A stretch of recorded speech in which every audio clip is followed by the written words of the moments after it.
Does number 8 matter at this point? We will discuss over the next hour as well as the complete Oklahoma football story right here on our Sooners live show that we present to you each and every week. And we can only do this with the help of Jason Ray from Last Word on College Football. Hey, Jason, how you doing?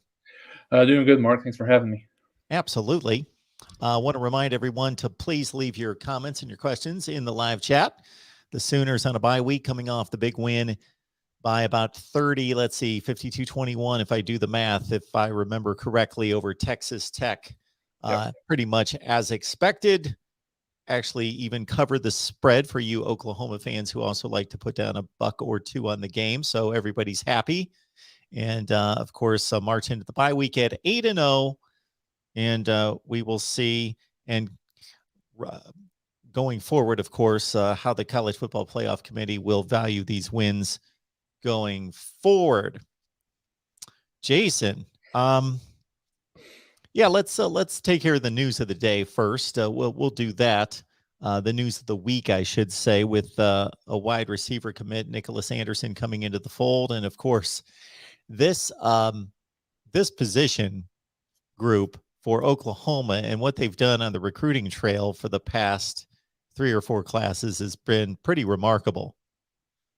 It really has, Mark. And I know, there was a lot of, I think, concern, I guess, among Oklahoma fans, just trying to understand where Oklahoma would go from a wide receiver side, because they have, we've talked about this a lot, and it's been well chronicled that they've lost three of their high profile commitments from the 2022 class, and it was one of those things that exactly to your point, Mark, I wasn't extremely concerned with this based on the track record that they've had being able to get big time wide receivers in. And as you mentioned, Nicholas Anderson had been a commit to Oregon. Oklahoma was able to get him flipped and committed to Oklahoma earlier this week.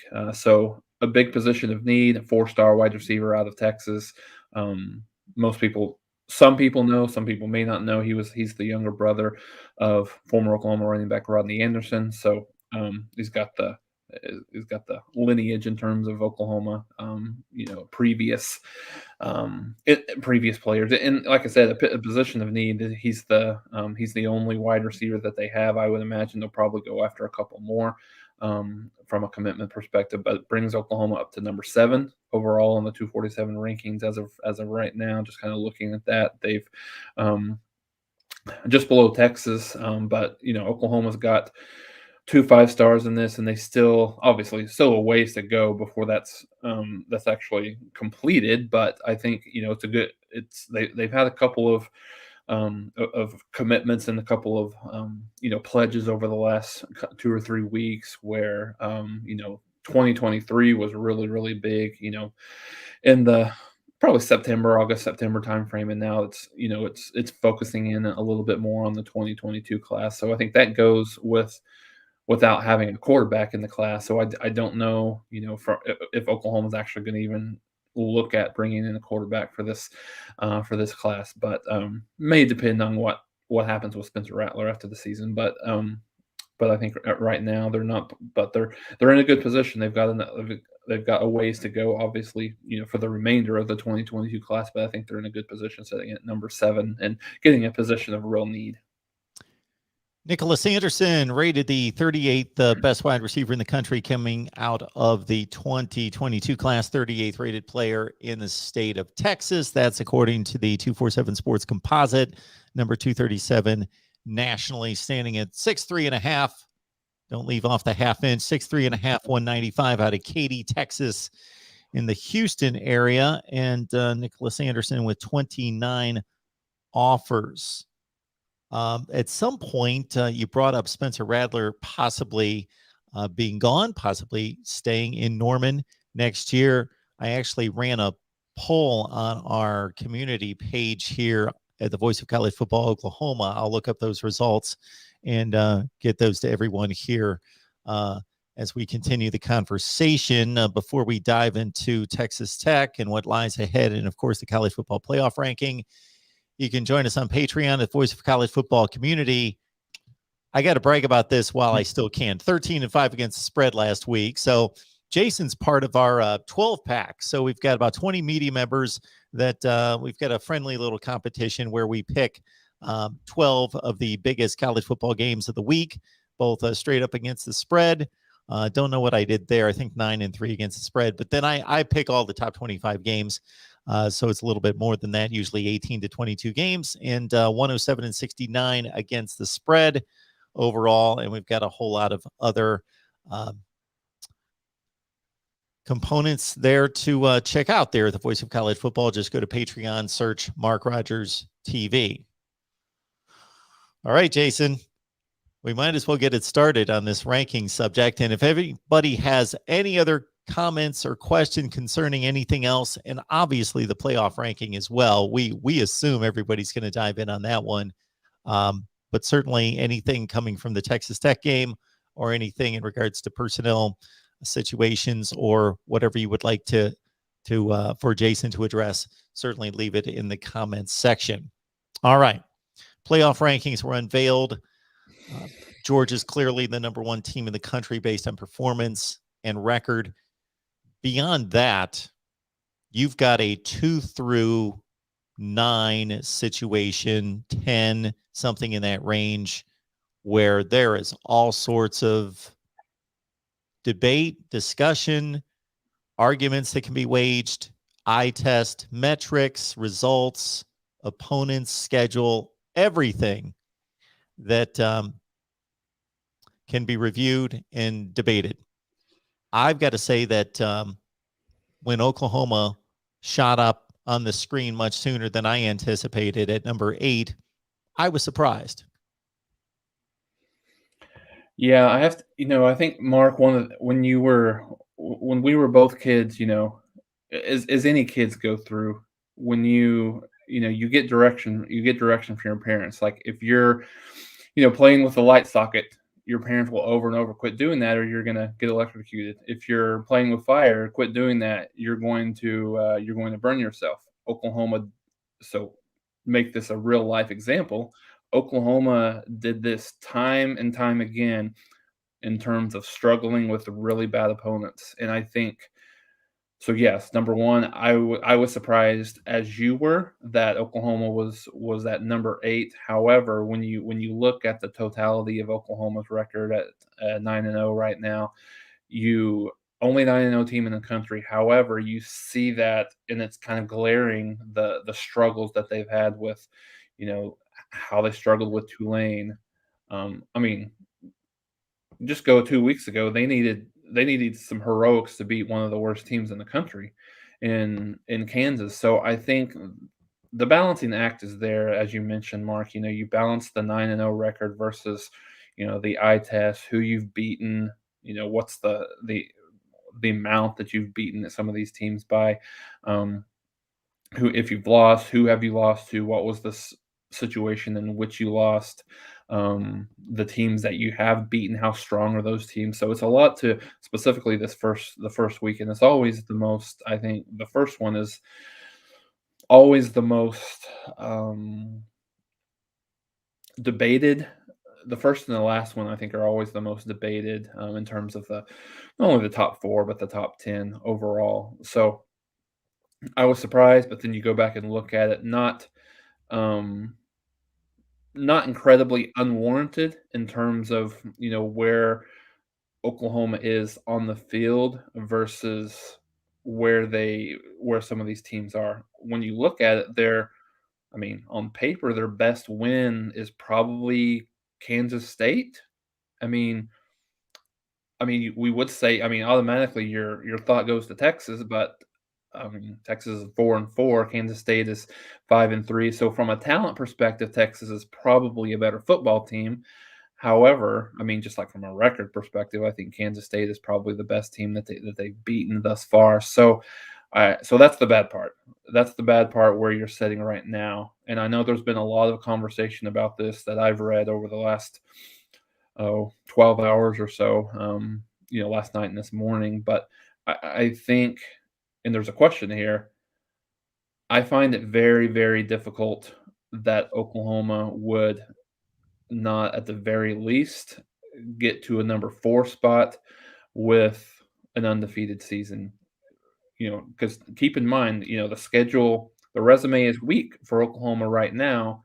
However, it's getting ready to not be quite as weak with so as much as Oklahoma fans probably hate to do this, you probably want to you probably want to cheer for Oklahoma State to continue to win, and play well and get as high as they would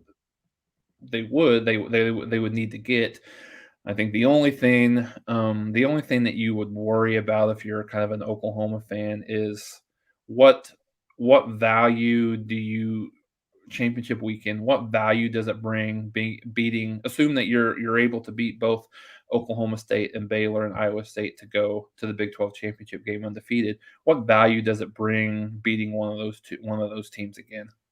I mean, I think that's the only question that could be in play when the championship games end. And there's a lot of football to be played. I think we'll go into this deeper. I think as we talked offline a little bit, the two, maybe three that I was a little bit surprised. Not necessarily saying it's the wrong decision, but well, I'll say one. I think is the wrong. Alabama at 2. I think is a little much. I mean, granted, they're probably right now. I mean, you could make a solid argument. They're probably the second best team in the country, talent wise, like on the field. But in terms of their resume, like their best win's probably Ole Miss at this point. And they're not going to have another quality win until if they were to beat Georgia in the SEC championship game. So having them at number 2 was a little surprised at Oregon at number 4, but as we talked about, when you look at it, their win is against Ohio State, probably, well, not even probably, I would say the best win of any top 10 team. You would have to say Oregon going to Ohio State and winning that game is the best win. Probably even trumps a little bit Michigan State's win, given the fact that that was at home against Michigan. So, and then Michigan itself being at number 7, I was a little bit surprised that they were still ahead of Oklahoma. But yeah, I mean, it looks like the committee is certainly made a statement early on that says it's not necessarily a win is a win. A win has to be a win in a convincing fashion based on who you're playing. So much to talk about here. So many different angles to approach this from. So I will start with a question on the screen. As best that I see it, is that the likelihood of Oklahoma going undefeated and not making the college football playoff is remote beyond belief. No Power 5 team has ever won its conference, and obviously they would, having been an undefeated team and missed the college football playoff in 7 years. But let's draw out the most extreme scenario. Alabama runs the table. They beat Georgia. Therefore, they both have one loss, and the committee selects Alabama and Georgia. Michigan State goes undefeated. They run the table. So there's 3. I don't think it can happen. The only possible scenario is Wake Forest going undefeated, winning all of its games. And Wake Forest right now, I believe, is 9. Oklahoma's 8. Yep. Their schedules to date, Oklahoma has a better schedule than Wake Forest. The remaining schedule, Wake Forest got a pretty capable schedule. I would say we would have to nitpick and run through every team and size it up because they're pretty comparable. Wake Forest has some combination of North Carolina State, BC, Clemson, and then an ACC championship game against, who knows, Pitt, let's say, versus Oklahoma facing the teams that Jason just stated, most of the top teams in the Big 12, and then a repeated game against one of them. Of course, what's best for Oklahoma, let's say, or any team in a situation like this, is for one of the teams that they are playing to break out. They don't want these teams beating each other. They don't need a bunch of 8-4 wins. They would like one of them, let's say Baylor, to just run the table, win as many as possible. And of course, they have to lose another one to Oklahoma. So they would be the best candidate, or possibly Oklahoma State, either one, because they both have one loss, to be a 10-2 football team entering the Big 12 championship game.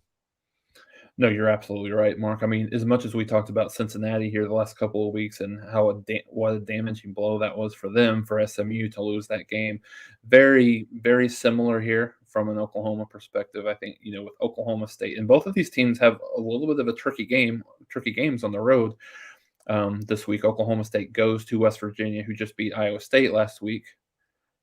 Baylor goes to TCU. They're a little bit, obviously, they're struggling much more than I think either one of us anticipated, but still, neither of those two games are gimmies. So I think, yeah, you're absolutely right, Mark. I think obviously, Oklahoma will play Baylor next week, and I think it would be good if, obviously, for Oklahoma, if Baylor continues to wins this week, and then they play them. But yeah, I think Oklahoma's best bet is for Oklahoma State to keep winning, because their schedule isn't quite as tough down the stretch. They go to West Virginia. I know they go to Texas Tech, and I can't remember. They host one more team. Maybe that's just the only two games before Bedlam. But I know their schedule isn't quite as tough, so I think that having them be just a one-loss team sitting there at the last game of the season would be beneficial. But I think you're spot on. That's the only path that I could see, and still I think it would be an interesting discussion if Wake Forest goes undefeated, Oklahoma goes undefeated. Both are Power Five, because you've got to. I mean, obviously, if you're Oklahoma, you're rooting for Georgia to win that game, so that it's really not even a discussion at that point. So I mean, if Alabama runs the table, you obviously have two SEC teams. The Big Ten is going to have a representation, whether it's Ohio State, unless just massive chaos happens that we don't expect. But whether it's Michigan, whether it's Ohio State, whether it's Michigan State, I think one of the three of those teams will probably be a representative, unless we had a situation where Michigan State beat Ohio State beats Michigan, and then maybe a Wisconsin beats Michigan State in the Big Ten championship. But aside from that, you're probably looking at, now Oregon is the interesting one. I think when you look at them, they have Washington this week at Washington, so that's not a gimme by any stretch of the imagination, and they have a couple of more tough games before they get to a Pac-12 championship game. And so if it comes down to those two teams between Oregon and Oklahoma, that's very interesting, because I think, and there's been some comments around this, and I think, whether this bias is in the committees in the back of their mind, or they're blatantly talking about it, I think the lack of success that Oklahoma has had in the playoffs is a condition. I firmly believe it's something, whether it's subconsciously or, like I said, just a topic that's at the front of their minds, that the success or lack thereof that Oklahoma has had in the playoffs is there. But at the same time, the Pac-12 has sort of the same thoughts Stigma. around them. Yep. Yeah, just in terms of, not only have they not been they've not been in the playoffs since Washington was number 4, played Alabama in the first round of the playoffs. Can't remember how many years ago that was, but 16. 16. Okay. So yeah, I mean, I think that's going to be an interesting narrative. So there's so many. I mean, as you mentioned, there's so many different storylines, so many different ways that this could go. I mean, Michigan State plays Purdue on Saturday. Who knows? It's a classic letdown situation Absolutely. with with Michigan State. And then I think they play Ohio State the following week, right? Or Yes. they're white. Okay, so classic trap game there. So I think it's interesting. Like, as much as we think we know, you talked about our. So I'm going to call myself out a little bit. So we talked about our picks on Patreon. I felt very confident about Ohio State's ability to cover the spread against Penn State, and Penn State played really, really well. So whereas they had struggled over the last couple of weeks. So as much as we like to have an idea that we think we know that what's going to happen, we don't. But at the end of the day, I would be I would still be surprised if Oklahoma runs the table if they're left out. No matter if you're talking about the stigma that Oklahoma has with how they played in the playoffs or not. Yeah, so I guess we can take this one by one. I'll address the question on here, and certainly, Jason, you can chime in.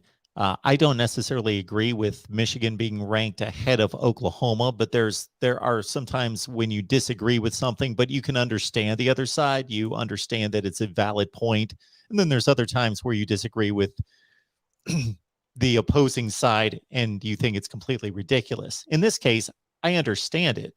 I can understand the logic. Michigan's loss, if you watched that game against Michigan State, that was an epic battle. It was a great game. It It was was. just a great game.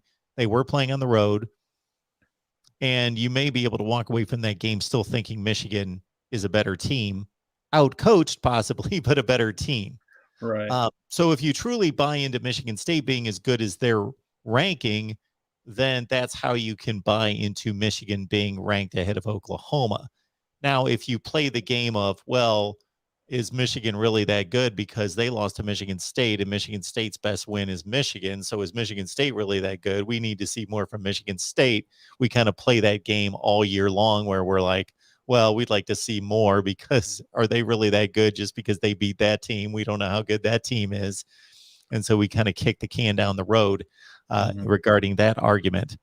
Before we get to the next question or anything that you want to hit on, Jason, I would just like to pick off these teams one by one. And you addressed Alabama. So this is my take on Alabama. They do not have the second best resume in the country. Right. Uh, they beat Ole Miss, and they have a collection of wins against decent teams. When I say decent, I mean they're good teams with talent, but they're not contending teams. Florida, Tennessee, Miami, Mississippi State. They're not teams that are going to vie for conference championships by any stretch. They're decent teams. They have talent. They're probably top 25 talent teams, but more like top 40 or 50 teams on the field. That's their collection of wins outside of a game against Ole Miss. And they struggled mightily against Florida, which is turning out to not be the best mark on their resume. Jason, I'm almost thinking at this point, when the committee says eyeball test, we always think of that as you pop in the tape and you watch the game and you judge and evaluate how good the team is just by watching them. I think it goes beyond that. It's more about eyeball test and our knowledge of what's the talent on the roster, what's the name brand, how much trust do we have in them backing it up. Right. That's what the eyeball test is. And that's why Alabama's number two.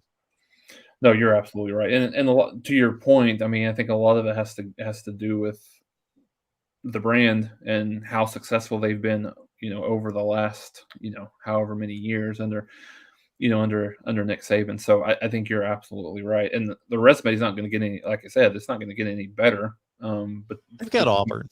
yeah, you're I forgot about that when I mentioned that. Yeah, A- Auburn and then Georgia to end the year if they're able to beat Auburn. But And, Jason, what really annoys me about that number two ranking as well is they're setting this up as justification for Alabama staying in the top four if they lose to Georgia. that's If that's what I was. That's actually when you were talking about this, and Brandon, I was thinking to myself, yeah, the committee could make an argument here, depending on what happens with some of these other teams. Obviously, you can't put.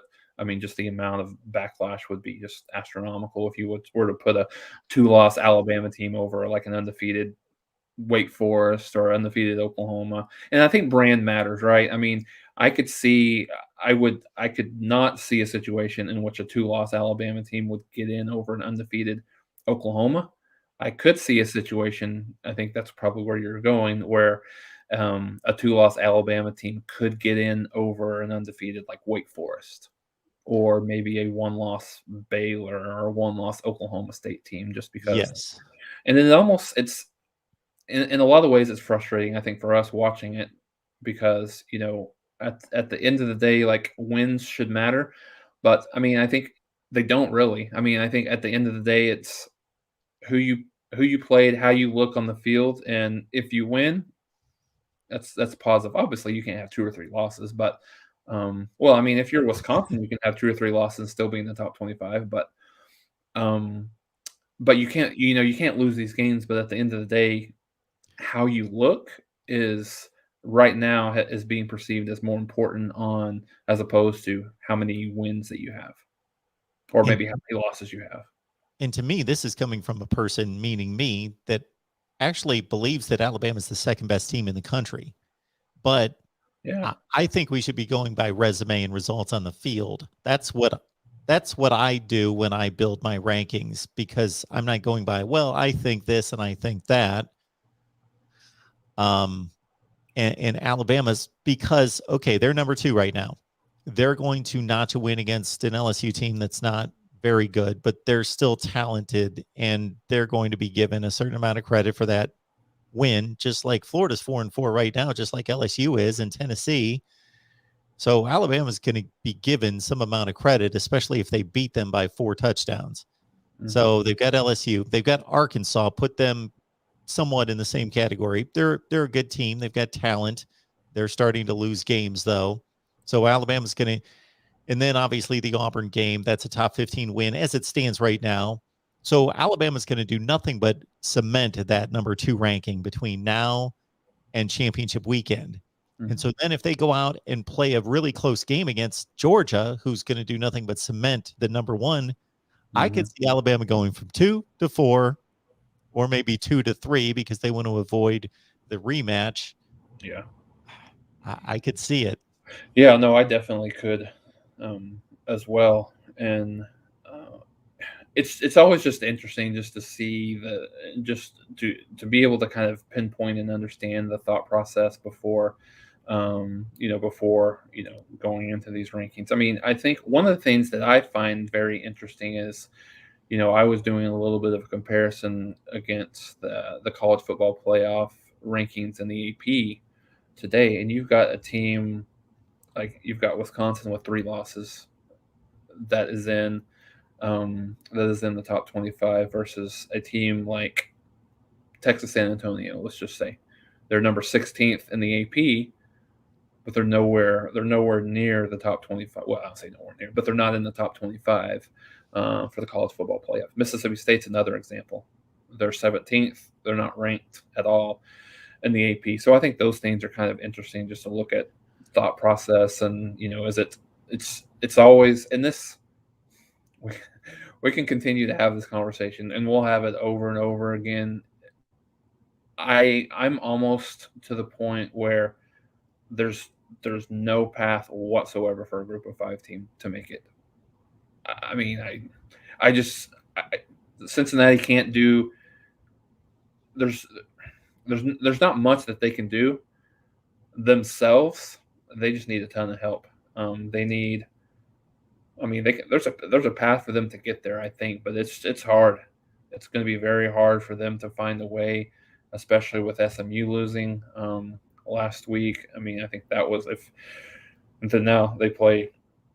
Now the only benefit that Cincinnati could get is you want Houston to continue to win these games, and you play them in the AAC championship game. But I think those things are obviously they're going to work themselves out. I mean Cincinnati's what 6 now, so there's a there's a path, but there's not a path for them to just go and win all of these games, especially with the Notre Dame win as well. So I think that's interesting. But the debate is always going to be there. What does this? There's so much movement in terms of conference realignment stuff. What does this do if, let's say, for an example, you had a 2-loss Alabama team that got in over an undefeated Wake Forest or an undefeated Cincinnati? What does that do to expansion? Does that drive it to happen sooner than we thought it would happen with all the realignment stuff that's happening, or what? So when it comes to the rankings, and your look at the AP, the coaches poll, and the college football playoff rankings, this is what makes it so difficult, at least for me, and I think I see the same issue with anybody's rankings, is that this everybody's schedules are so different, and that's even within the Power 5, but especially if you're starting to compare Group of 5 teams to Power 5 teams, and the schedules aren't even close. Right. So what you see at the end of the season, in particular in the AP poll, is you basically have this estimation that if you're 9-4 and you're a Power 5 team, you're going to be ranked. If you're 8-5, if you finish strong, probably playing the SEC, won a bowl game that looked impressive, whatever, you're going to squeeze in at 8-5. That's kind of the dividing line. 9-4, 8-5 for a Power 5 team. For a Group of 5 team, 11-2 at worst, maybe in the American Conference 10-3 because of the respect that it's gained in the last 6 or 7 years. But if you really look at the schedules and the results between these teams, like, there are a number of teams that we could talk about that are not in the top 25 from a Power 5 perspective that I would have much more confidence in them winning a game against a number of Group of 5 teams. For example, Coastal Carolina's got an awful schedule. Mm-hmm. They started the season 6-7-0. And they were ranked as high as 14th in the country, playing absolutely no one. Right. And that was based on the cachet that they grabbed from last year when they were a feel-good story. And so they were close to ranked at the beginning of this season, or may have been ranked. And so then they make it all the way up to number 14, beating absolutely no one. And then they finally lose a game, and they only dropped to 24. And I'm looking at this, and when you start to connect the dots, you see teams like Louisiana are 7-1, and they're ranked. Well, Texas beat them by 3 touchdowns. Like, Right. if you look at the games across the board, like, I have no doubt that you throw out teams like Arkansas and Mississippi State and Texas and who's in the middle of the pack of the Big Ten, Purdue and Minnesota, and teams that are barely ranked, maybe jumped in the rankings, then got booted out because they had to play tough schedules. They would win these games 85% of the time against these Right. Group of 5 teams. So we're really just kind of rewarding the best Group of 5 teams, putting them in the top 25. Sure. I don't believe they're top 25 teams myself. Yeah, no, I mean, you're probably right as far as that goes. I mean, I was just kind of going through here looking at Wisconsin's schedule and stuff like that just to see. I mean, you've got the team Wisconsin. They lost by 6 to Penn State. They lost by 28 to Notre Dame. They lost by 21 to Michigan. And I know they're playing a lot better now than they were, but I think those things are interesting. So the rich get richer just in terms of the best conferences, and I think that they're rewarding the best conferences, specifically with Mississippi State. That they lost to Memphis earlier in the year, lost to LSU, but they did beat Kentucky, they did beat Texas A&M, so they got 2 good wins there. So yeah, NC State. So what? They beat NC State. Yes, that's right. So yeah, I think, but it'll be so intriguing to watch this, and this is why November, they call it Championship November. Obviously, I think that's the why it's going to be very, very interesting. There's, like you said, there's so many storylines you can pick. You can pick these top 10. Maybe you could probably go. I'm looking through here. You could make a case for probably 1 through 12 that could make the playoffs right now. I mean, I've got Baylor's at 12. Obviously, they run the table. They could get there, which would mean beating in Oklahoma once, possibly twice, depending on what happens in these other games. I think that, the line, and you could still make Auburn's at 13. You could make a case for them as well. Specifically, I know they're at 13. I know they've got 2 losses, but they've got Texas A&M this weekend. They have obviously Alabama later in the year. If they win that game, obviously they're in the SEC championship game. Then they beat Georgia. It'd be hard to keep a team like that out. So I think that's it's really intriguing This year, maybe more so than we've had in years in the past, is there's a line where you can get probably, Texas A&M sitting at number 14. That's probably where I would draw the line. I don't really see a big path for A&M this year, mostly because they won't be able to get into a championship game to have that extra game with 2 losses. But no, you can make it. Make an argument for number 1 versus through number 13. Yeah, I was asked the same question on a call-in show last night. Somebody asked me who is the lowest ranked team that has a reasonable path to the playoff. It's when I say reasonable, it's extremely narrow, but it's somewhat feasible. And my answer was that collection of teams in the SEC West: Texas A&M, Ole Miss, Auburn. They all are 6-2 right now. Mm-hmm. Auburn has a leg up in the division because they've only lost 1 in conference, and they still have yet to play Alabama. Yeah. Texas A&M has the advantage of having already beaten Alabama and having that tiebreaker in their favor. And then if there was a 3-way tie, the way it was figured out was basically Texas A&M would hold the advantage because they would have to beat Auburn and have already beaten Alabama and would have the 3-way tiebreaker. So if you've got a 2-loss team in the SEC that gets to after going through that gauntlet and then goes and beats Georgia, they're in. Yeah. I don't No, think no, it matters what happens elsewhere. They're going to be put in the playoffs.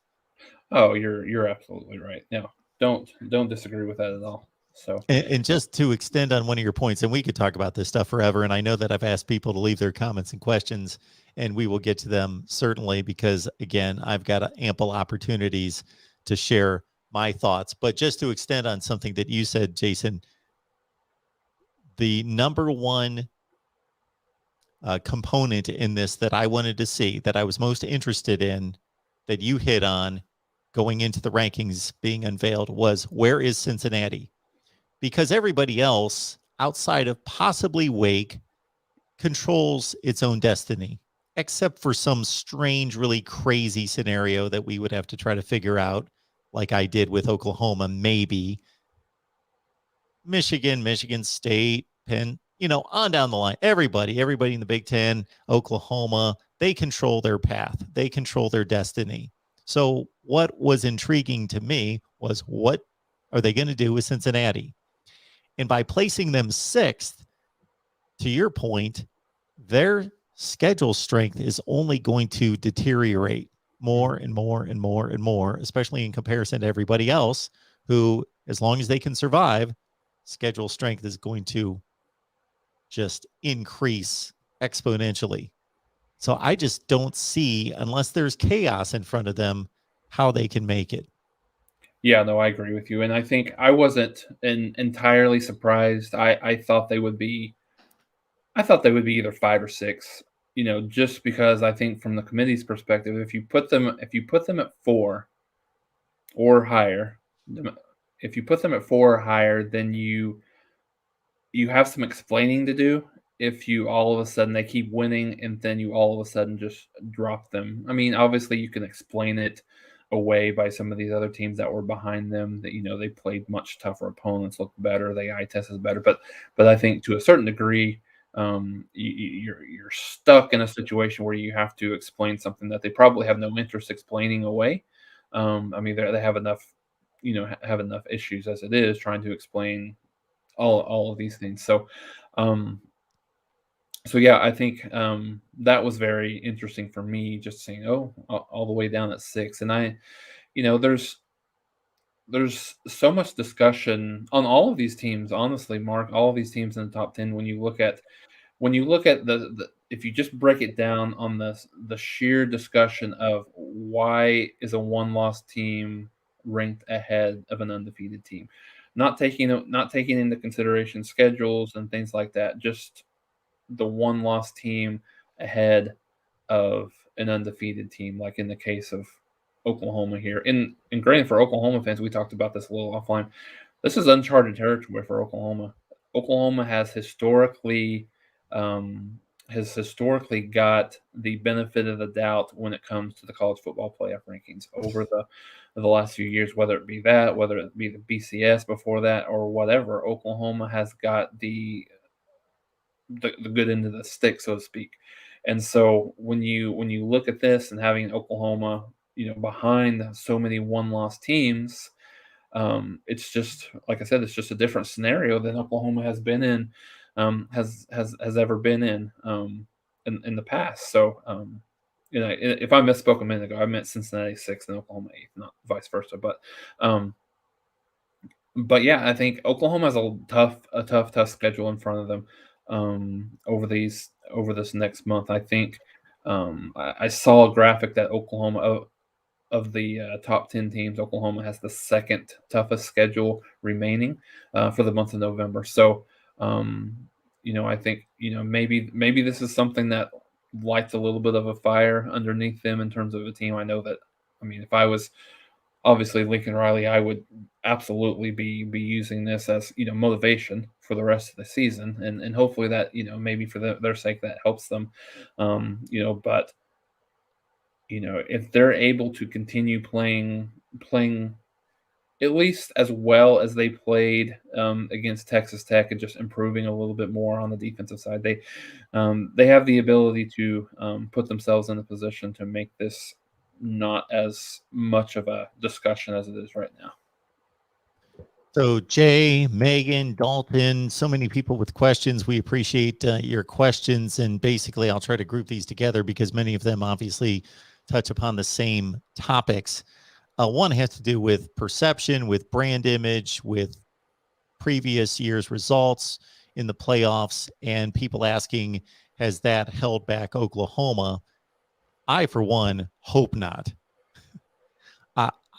I don't care if Wake Forest has gone 0-12 for the last 18 years. Right. I believe that these teams should be only evaluated on what's happened in 2021. But I have little doubt that that is in the minds and hearts of individuals. Not that they consciously think, oh, yeah, Oklahoma got blasted a couple of years ago against LSU. I hope they don't knowingly do that. But I think that that's there.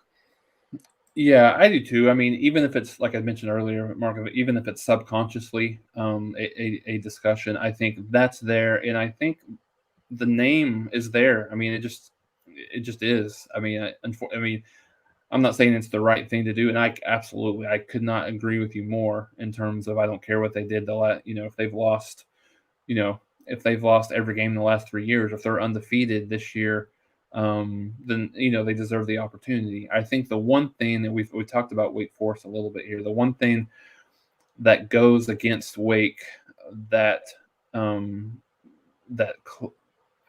doesn't have to deal with obviously year in and year out is the name, but I think the other thing is just the perceived overall weakness of the ACC this year.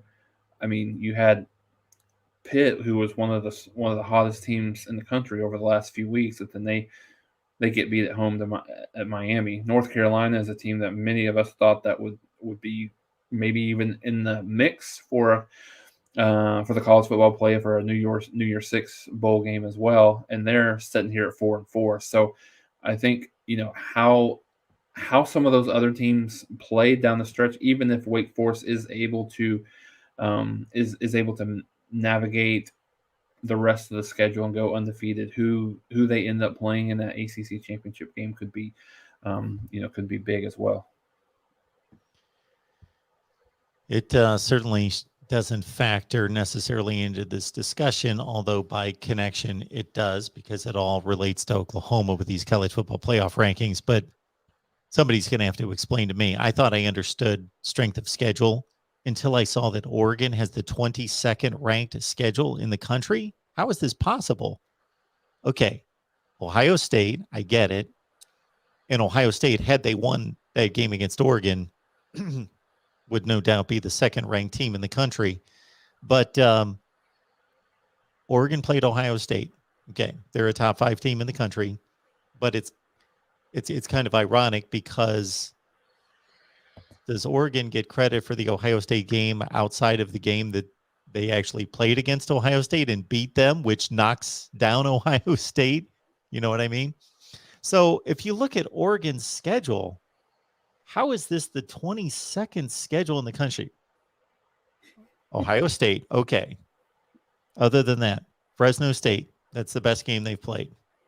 That's the best opponent they've played is Fresno State, who I think is 22 or 23 in the playoff rankings.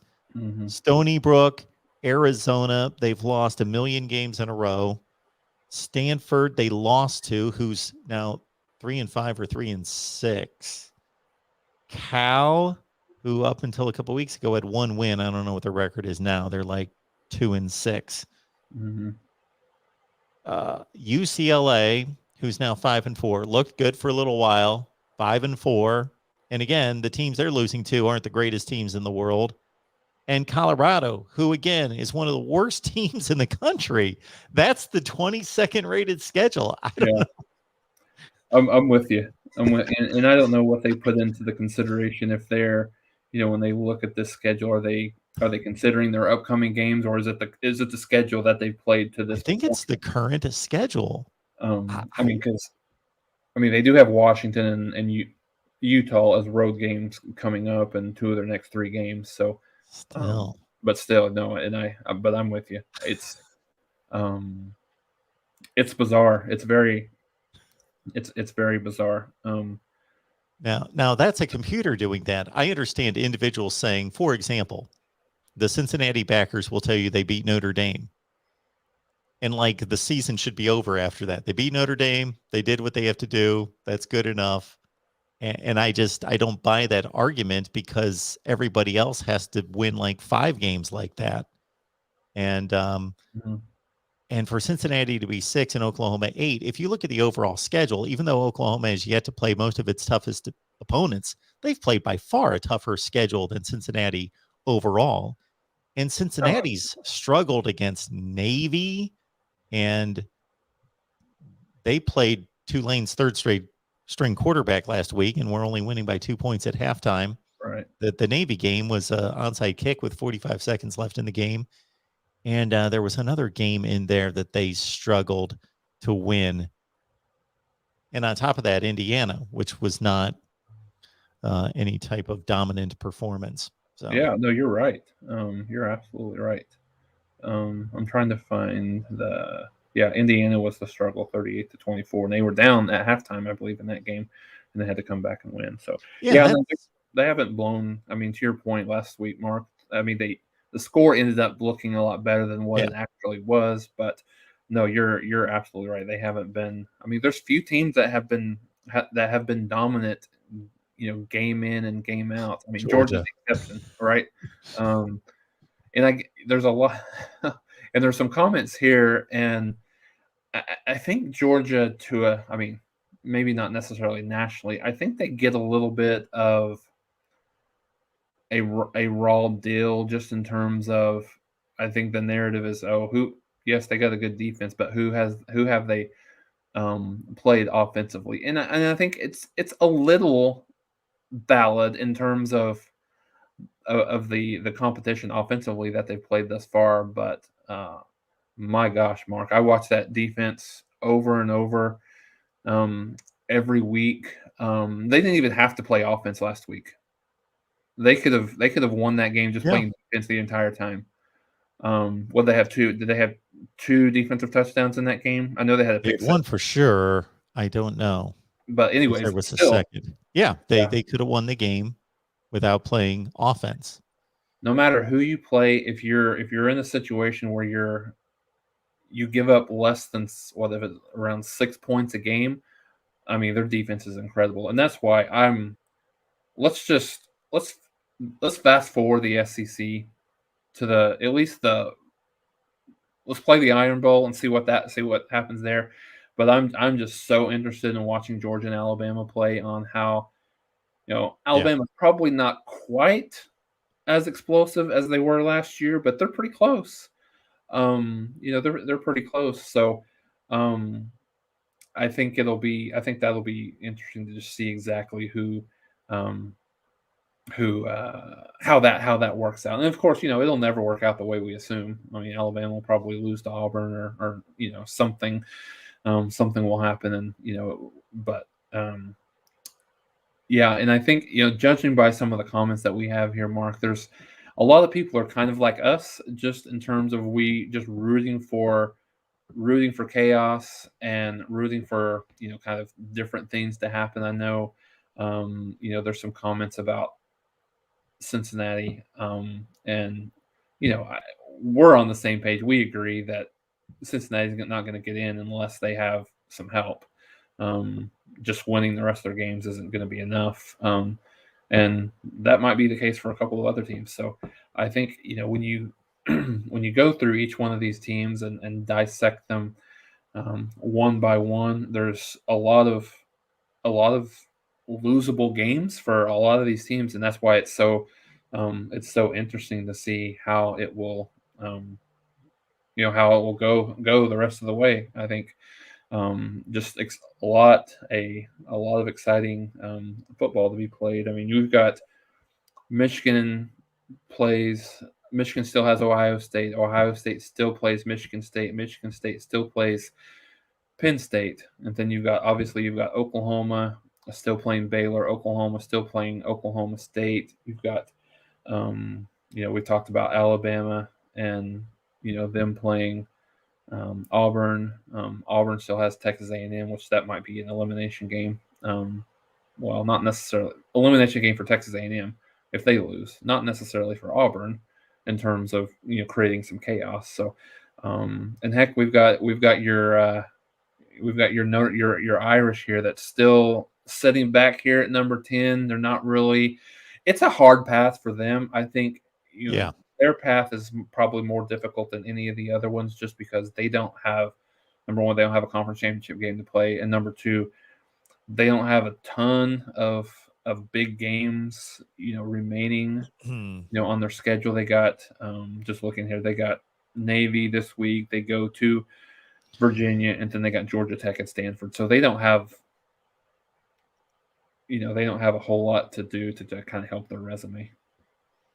Notre Dame's schedule in recent years, with USC being down, Florida State that they play often being down, a number of teams in the ACC, Virginia Tech, Stanford that they always play being down, their schedule has gone from very difficult to it's deep.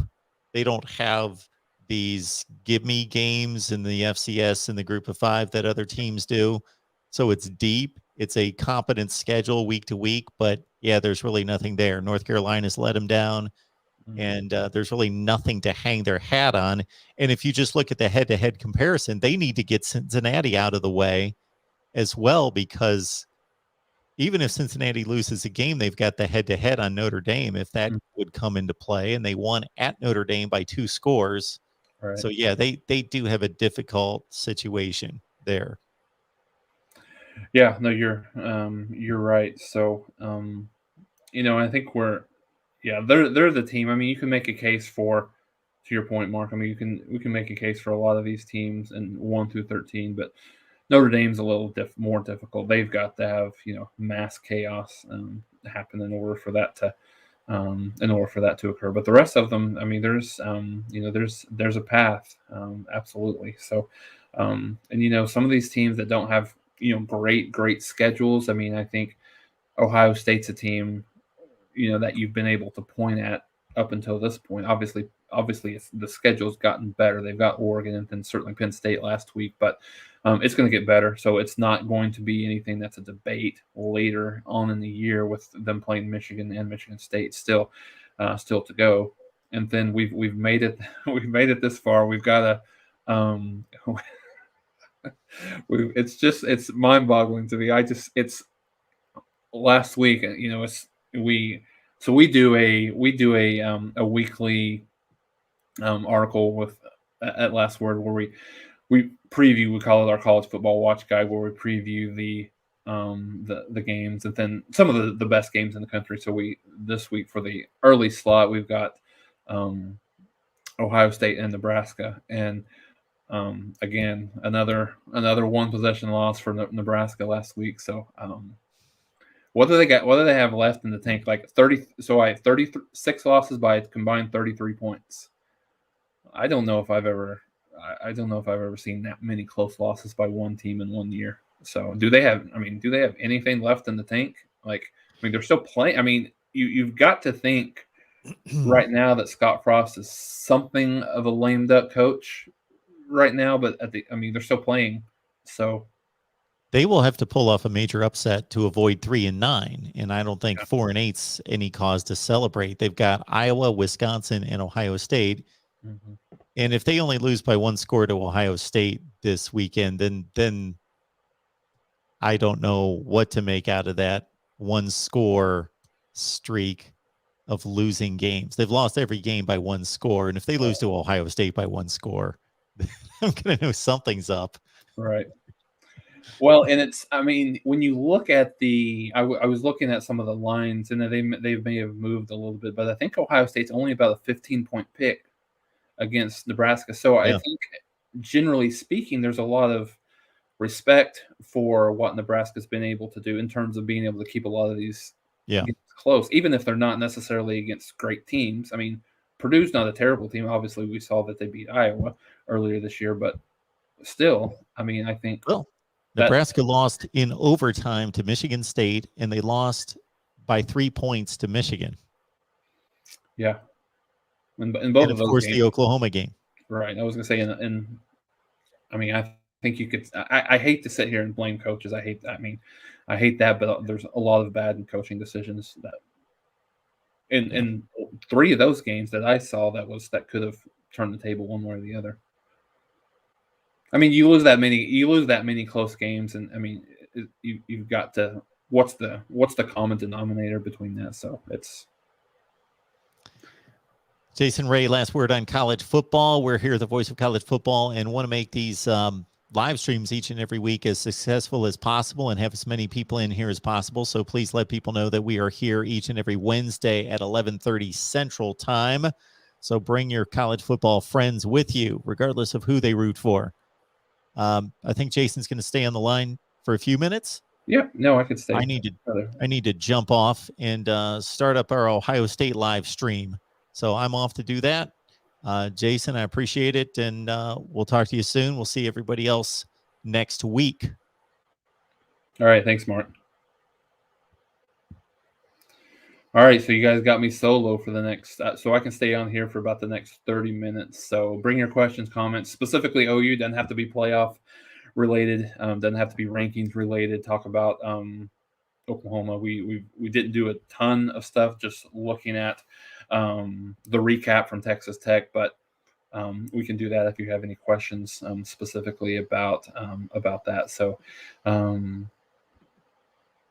let's see here. So I'm not able to kind of put the comments on the screen. I don't have that permission since Mark had started this, but Henry, you had a question. So the question was what the thought was in a scenario: Oregon, Ohio State, Oklahoma all win out. Alabama and Georgia keep winning. Alabama beats Georgia in the conference championship game. So who's going to be left out? So I think automatically, if that situation happens, you've automatically you have you have two SEC teams. So you're going to have Georgia and Alabama absolutely still in the playoff discussion. If Georgia's only loss is to Alabama and Alabama runs the table, so those two there. You have Ohio State that is.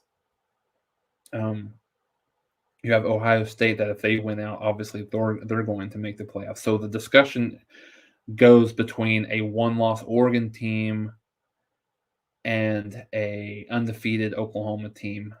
I still think Oklahoma would get in over a Oregon simply for the fact that Oklahoma, number one, is going to be undefeated plus a conference championship win would I think go further than that one loss team of Oregon. So I think that in that situation, Oklahoma would get in, but it would be close. There would be a lot of debate. Oklahoma still wouldn't have as good of a win as Oregon would, having beat Ohio State and at their place and being a playoff member and a conference champion of their own. So I think that would be very interesting. I would just lean a little bit towards Oklahoma being an undefeated team. I can't imagine a scenario in which Oklahoma specifically, like, they're on borrowed time with the Big 12. So essentially, you can think of it in terms of being an SEC team, and they get left out. Oklahoma gets left out as an undefeated conference championship. It's hard for me to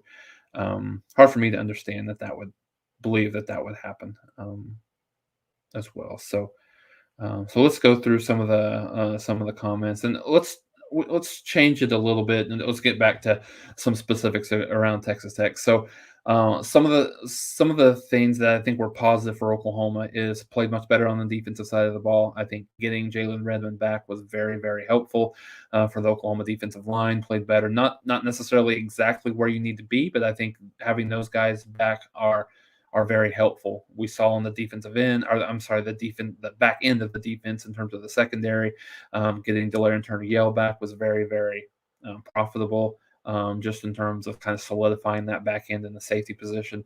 I think that having Key Lawrence move over to the cornerback position was a very good experiment that went well. So I think once Oklahoma gets to a position where Woody Washington could be back. And like I said, I don't see him being back until Bedlam, maybe the Big 12 championship game. So if he's back, I think it'll be interesting to see what Oklahoma does, because at that point you'll have Key Lawrence has played a little bit more, has a little bit of time under his wings just in terms of that cornerback spot, and we'll see how that goes. So I think it would be a good problem to have. And obviously mentioning DJ Graham, having him back was very, very helpful as well. So I think the bye week for Oklahoma came at about the perfect time. You have a situation where you're able to get a little bit healthier. You're able to rest your mind, rest your body, and I think that's big for Oklahoma as a team that really. And I'm sorry, I got distracted. As a team that that really has improved and really played and played much better. The best defensive they played in about and I don't know, probably about a month. So able to rest your mind, rest your body, and that's beneficial for them going forward for this stretch run in November, which the Oklahoma offense continues to play at a much higher rate, higher efficiency rate than they were previously. Obviously, the insertion of Caleb Williams to the starting lineup has been huge. I believe 12 touchdowns, 1 interception for him over the course of the year. Had 6. I'm sorry, maybe it's 14 because he had 8 and 1, so 14 touchdowns, 1 interception for Caleb Williams over the year. Had 6 against Texas Tech. Obviously, was great to see Spencer Rattler get in there and show what he could do late in the game. He could be a guy that could be needed. You can never predict injuries. So I think the thing that I'm looking for going forward is consistent play. The tackling has to continue to get better on the defensive side of the ball. I think having Marcus Major in here and being effective as he was towards the end of the game, I think gives Oklahoma a little bit more flexibility on the offensive side of the ball to maybe play Eric Gray and Kennedy Brooks a little bit more. Use Eric Gray as more of a pass catcher out of the backfield, and have Kennedy Brooks your main 1 and 2 guys in terms of getting carries, and see how that split looks. So I think that gives Oklahoma a little bit more in what they need. But I think overall, what the one thing that's been missing from this team is leadership. And I think you need some of those guys on the specifically on the defensive side of the ball. You need some of those guys to step up. A Nick Benito, a Perion Winfrey, a Isaiah Thomas. Those guys have to continue to step up to be the leaders that Oklahoma needs them to be on the defensive side of the ball. And as much as it hurts, Oklahoma needs to have Oklahoma State win and win these last few games. So Oklahoma State they go to West Virginia this Saturday.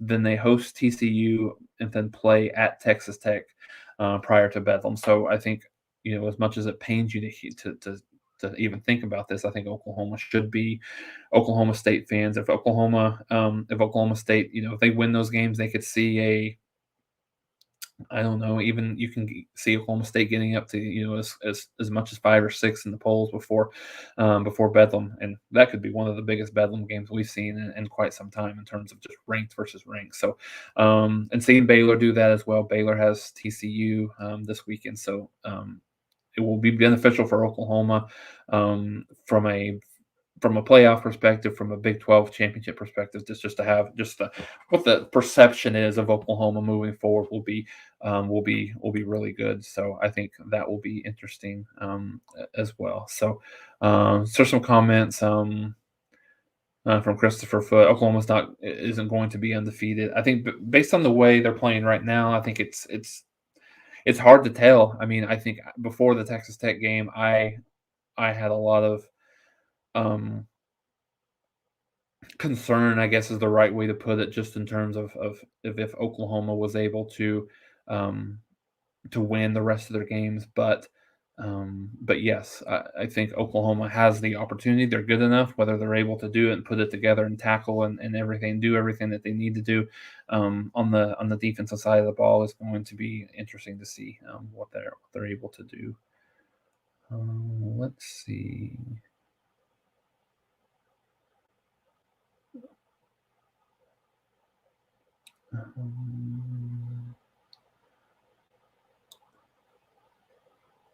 If there's any questions or comments or anything like that.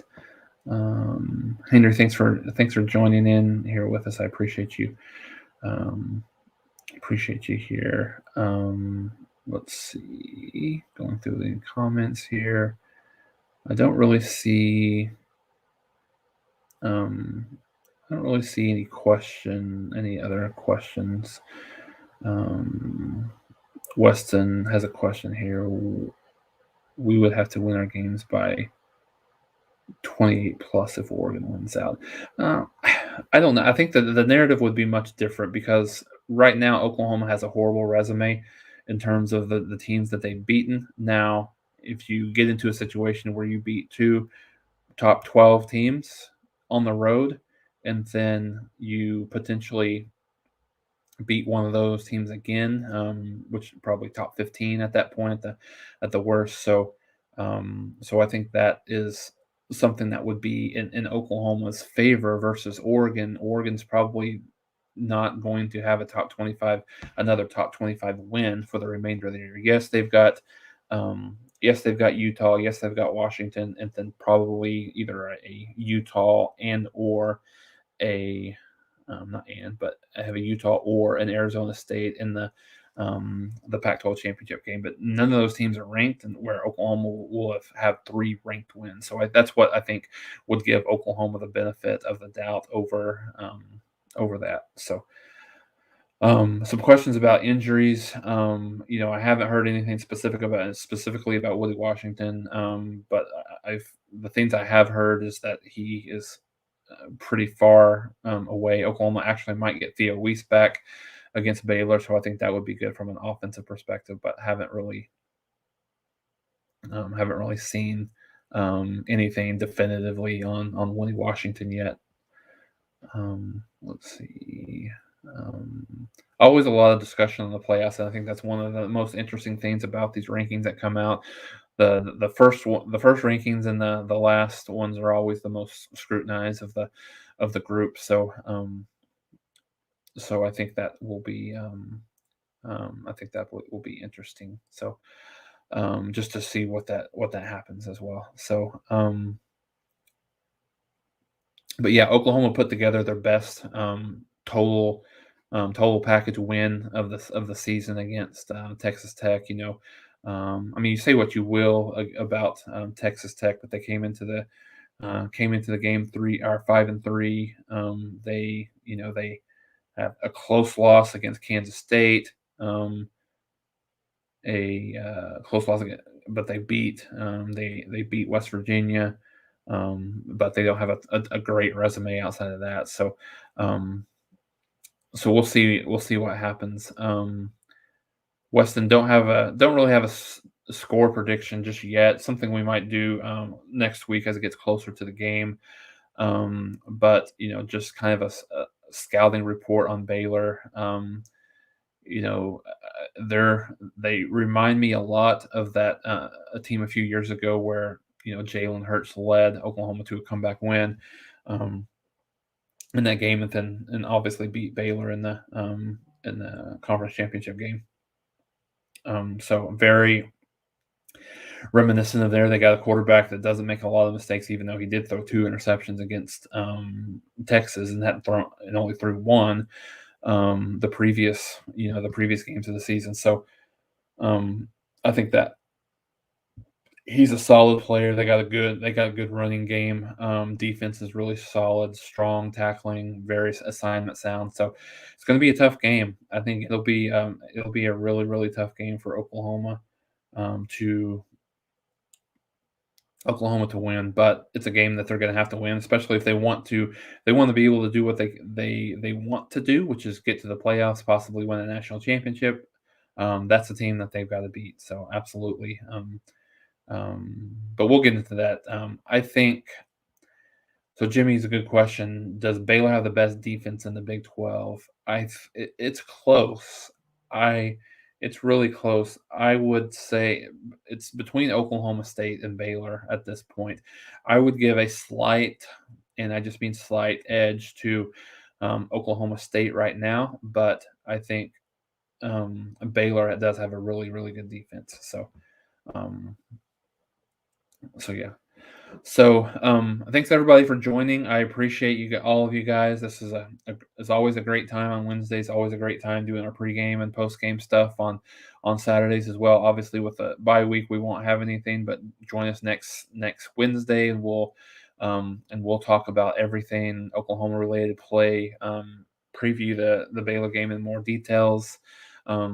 As well, and look and hold your comment, Weston. Remember that. Bring it back next week, and we'll talk about the what can Caleb Williams do against what is going to be the best defense that they have played all year. So come back and join us, and appreciate everybody. Boomer Sooner, guys.